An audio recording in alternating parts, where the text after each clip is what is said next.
ৰবিবাৰ দিনটো যদি আপোনাৰ জন্ম হৈ থাকে অথবা আপোনাৰ সন্তানৰ জন্ম যদি দেওবাৰ হৈছিল তেনেহলে এই ভিডিঅ'টো সম্পূৰ্ণ মনোযোগেৰে চাওক।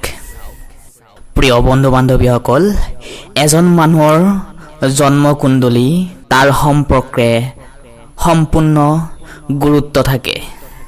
জন্মবাৰ অনুসৰি এজন মানুহৰ স্বভাৱ চৰিত্ৰ গুণ সম্পূৰ্ণ জীৱন তেখেতৰ ব্যৱহাৰ সকলোবোৰ ধৰিব পাৰি। মানুহৰ স্বভাৱ চৰিত্ৰ ভাগ্যৰ ক্ষেত্ৰত এই জন্মবাৰ এক গুৰুত্বপূৰ্ণ ভূমিকা পালন কৰে। জন্মবাৰ অনুসৰি এজন মানুহৰ অনেক ধাৰণা পোৱা যায়। আজিৰ এই বিশেষ ভিডিঅ'টোত আমি আলোচনা কৰিম এই দেওবাৰ জন্ম হলে সেইজন মানুহৰ স্বভাৱ চৰিত্ৰ গুণ ভাগ্য কেনেকুৱা হয়। মই আশা কৰোঁ এই ভিডিঅ'টোত আপোনালোকে বহুত কথা জানিবলৈ পাৰিব। প্ৰিয় দৰ্শক, ভিডিঅ'টো সম্পূৰ্ণ মনোযোগেৰে চাওক শেষলৈ। সম্পূৰ্ণকৈ চোৱাৰ পাছত ইয়াৰ ওপৰত যদি আপোনাৰ মনত প্ৰশ্ন থাকে নিশ্চয় কমেণ্ট বক্সৰ জৰিয়তে জনাই দিব। নমস্কাৰ প্ৰিয় দৰ্শক, আমাৰ ইউটিউব চেনেল আপোনালোকক আটাইকে আদৰিছোঁ। ভাৰতীয় দেৱ দেৱী আৰু ৰাশি অনুযায়ী আমি এই ভিডিঅ'টোত প্ৰস্তুত কৰোঁ। সেয়েহে ভিডিঅ'টো ভাল লাগিলে আপোনাৰ যদি মন যায় ফ্ৰী হয় চেনেলটি ছাবস্ক্ৰাইব কৰি দিব। আজি এই ভিডিঅ'টোৰ মূল কাৰণ হৈছে ৰবিবাৰ দেওবাৰ দিনটোত জন্ম গ্ৰহণ কৰা জাতক জাতিকাৰ স্বভাৱ চৰিত্ৰ ভাগ্য কেনেকুৱা হয় জানো। প্ৰিয় দৰ্শক, এই ৰবিবাৰ দিনটোত সপ্তাহৰ প্ৰথম দিন হিচাপে মনা যায়। সেয়েহে এই ৰবিবাৰে জন্মগ্ৰহণ কৰা জাতক জাতিকাসকল সকলোৰ ওপৰত প্ৰথমে শিকিব খোজা মানসিকতা থাকে।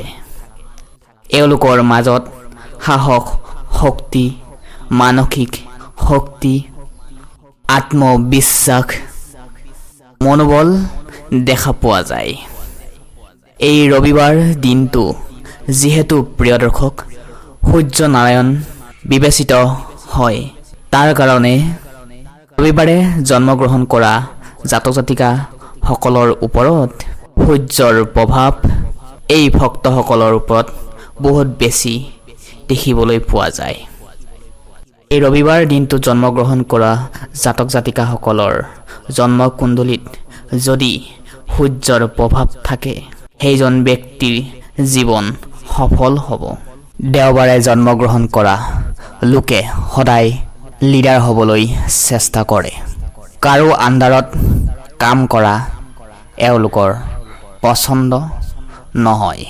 এওঁলোকে স্বাধীনভাৱে কৰ্মজীৱন আগুৱাই লৈ যাবলৈ বিচাৰে নিজৰ বিশ্বাসত আত্মবিশ্বাসত।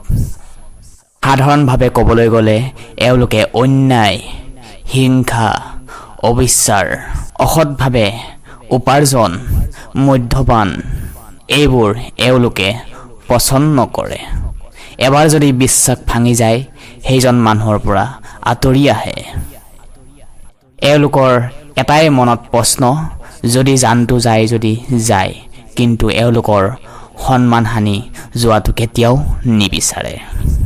এওঁলোকৰ মাজত আত্মসন্মান প্ৰবলভাৱে দেখিবলৈ পোৱা যায়। হয় প্ৰিয় দৰ্শক, আপুনি কোনটো বাৰত জন্ম হৈছে নিশ্চয় কমেণ্ট বক্সৰ জৰিয়তে জনাই দিব।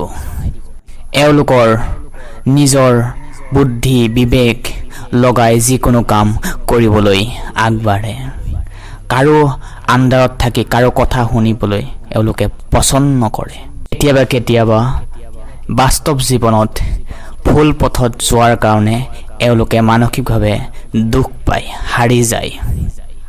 সেয়ে সময় অনুসৰি এওঁলোকে নিজৰ বিবেক আবেগ লগাই নিজৰ মন বুদ্ধি লগাই এওঁলোকে নিজৰ লাইফটো চেঞ্জ কৰাটো অত্যন্ত জৰুৰী। কাৰণ জীৱনটো আপোনাৰ হয়, কেৱল আপোনাৰ। আপুনি যিমান নিজক বুজি পাব এই পৃথিৱীত কোনেও আপোনাক বুজি নাপাব।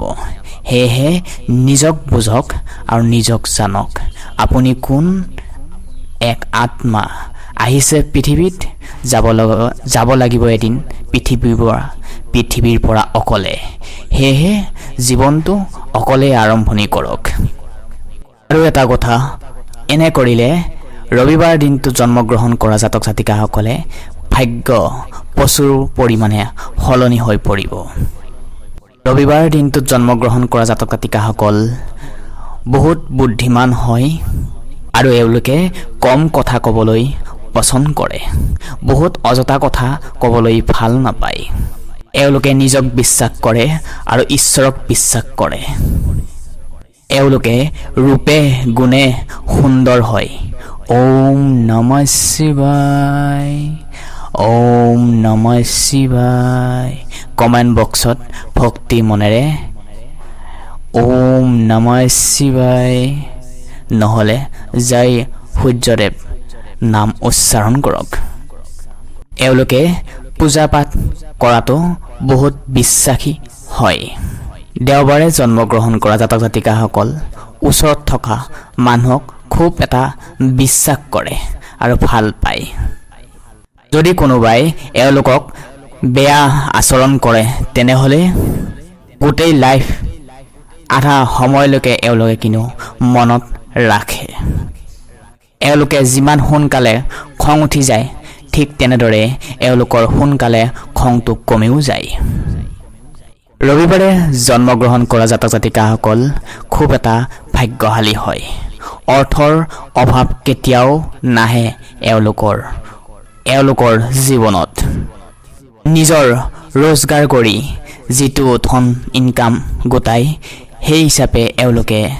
জীৱন যাপন কৰিবলৈ ইচ্ছা কৰে নিজৰ মতে নিজৰ কাম কৰি খুব বেছি ভাল পায় কিন্তু তাৰ মাজতো কিছুমান ক্ষেত্ৰত খেলিমেলি হৈ যোৱাৰ পাছত এওঁলোকে দুখ পায় ইয়াৰ পিছত এওঁলোকে ৰাজনীতিক খেলা-ধূলা অভিনয়ৰ ক্ষেত্ৰতো বহুত সফল হয় এই দেওবাৰ দিনটোত জন্মগ্ৰহণ কৰা জাতক জাতিকাসকলৰ প্ৰেম বৈবাহিক জীৱন মোটামুটি ভালেই দেখিবলৈ পোৱা যায় এওঁলোকে নিজৰ মতে কাম কৰিবলৈ বেছি ইচ্ছা কৰে আৰু নিজক বিশ্বাস কৰে তাৰ কাৰণে এওঁলোকৰ মাজত খুব এটা কম লগ বন্ধু দেখিবলৈ পোৱা যায় এওঁলোকে নিজৰ লাইফ পাৰ্টনাৰক নিজৰ হাতৰ মুঠিত কণ্ট্ৰলত ৰাখিবলৈ চেষ্টা কৰে প্ৰেম আৰু বৈবাহিক জীৱনৰ ক্ষেত্ৰত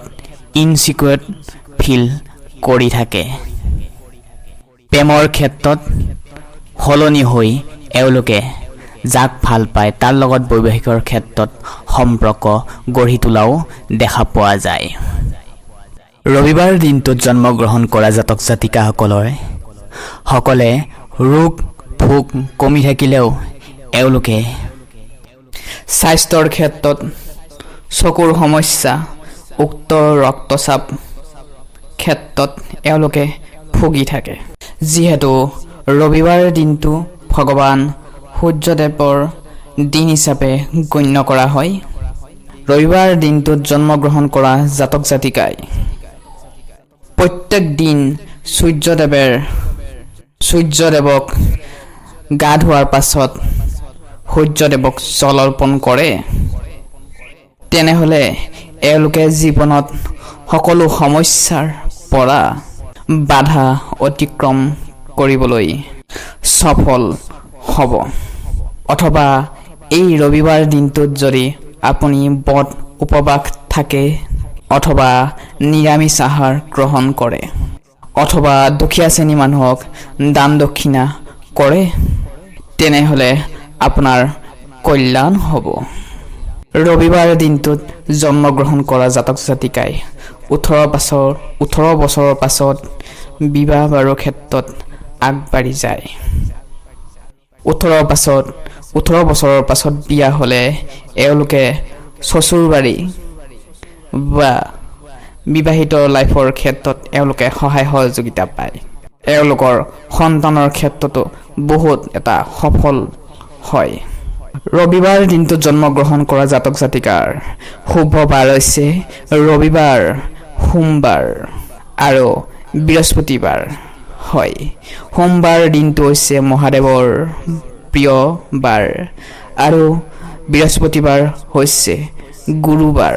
সেয়ে এই তিনিটা দিনত যদি আপুনি গৰুক ৰুটি খুৱাব পাৰে খুবেই আপোনাৰ কল্যাণ হ'ব। প্ৰিয় দৰ্শক, ভিডিঅ'টো ইমান সময় উপভোগ কৰাৰ কাৰণে আপোনাক ধন্যবাদ জনাইছোঁ। ভিডিঅ'টো ভাল লাগিলে লাইক কৰাৰ লগতে চেনেলটি ছাবস্ক্ৰাইব কৰি থ'বলৈ একেবাৰে নাপাহৰিব। পুনৰ নতুন ভিডিঅ'ত লগ পোৱাৰ আশাৰে আজি এই গুৰুত্বপূৰ্ণ ভিডিঅ'টোৰ পৰা আমি বিদায় লৈছোঁ। ধন্যবাদ।